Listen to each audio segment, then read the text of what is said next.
দুর্গাপুর বিধাননগর মহকুমা হাসপাতালে গেটে বিধাননগরের ডাক বোম সেবা সমিতির পক্ষ থেকে হনুমান জয়ন্তী উপলক্ষে শনিবার সকালে প্রায় কয়েকশো মহিলা কলস যাত্রা করলেন।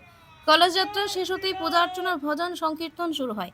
বিধাননগর ডাক বোম সেবা সমিতির পক্ষ থেকে আগামীকাল হনুমান জয়ন্তী উপলক্ষে বিধাননগর মহকুমা হাসপাতাল ও ইএসআই হাসপাতালে রোগীদেরকে ফল বিতরণ করা হবে। এছাড়া আগামীকাল সন্ধ্যাবেলায় কয়েক হাজার মানুষজনকে বিধাননগর ডাক বোম সেবা সমিতির পক্ষ থেকে হনুমান জয়ন্তী উপলক্ষে প্রসাদ বিতরণ করা হবে। কি করছেন আপনারা? এই মুহূর্তে আমাদের এখন কলস যাত্রা হলো, এরপরে আমাদের রামায়ণ পাঠ চালু হবে, তারপরে অখণ্ড কীর্তন চালু হবে, তারপরে আমাদের হবন চালু হবে। আর সারাদিন 24 ঘন্টাই আমাদের এই পুজোটা চলবে।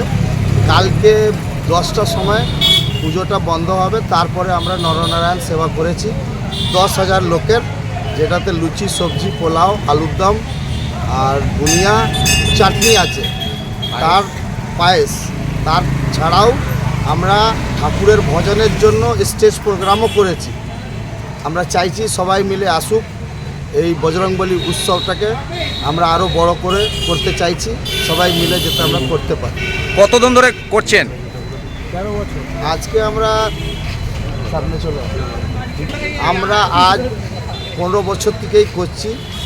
আজ 13 বছর থেকে আমাদের লোকের সাথ হাত পেয়ে আজকে আমরা অত দূর এগিয়েছি। আর আমরা চাইছি লোক আমাদের সাথে সবসময়ই থাকুক, যে আমরা এগিয়ে থাকি। আপনার নাম? আমার নাম বিশ্বম্বর রাম। আর এই জায়গাটার নাম কি আর কাদের উদ্যোগে হচ্ছে এটা? জায়গাটার নাম হচ্ছে বিধাননগর হসপিটাল গেট।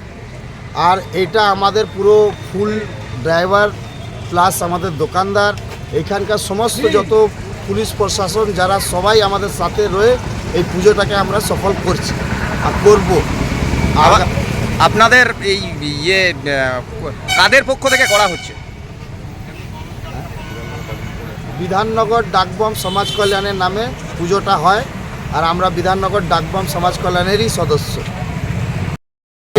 10টার সময় বিধাননগর হসপিটালের পেশেন্টদের ফল বিতরণ আমরা করব, প্লাস আমাদের পাশেই ইএসআই হসপিটাল, ওইখানে 400 পেশেন্টকে আমরা ফল বিতরণ করব।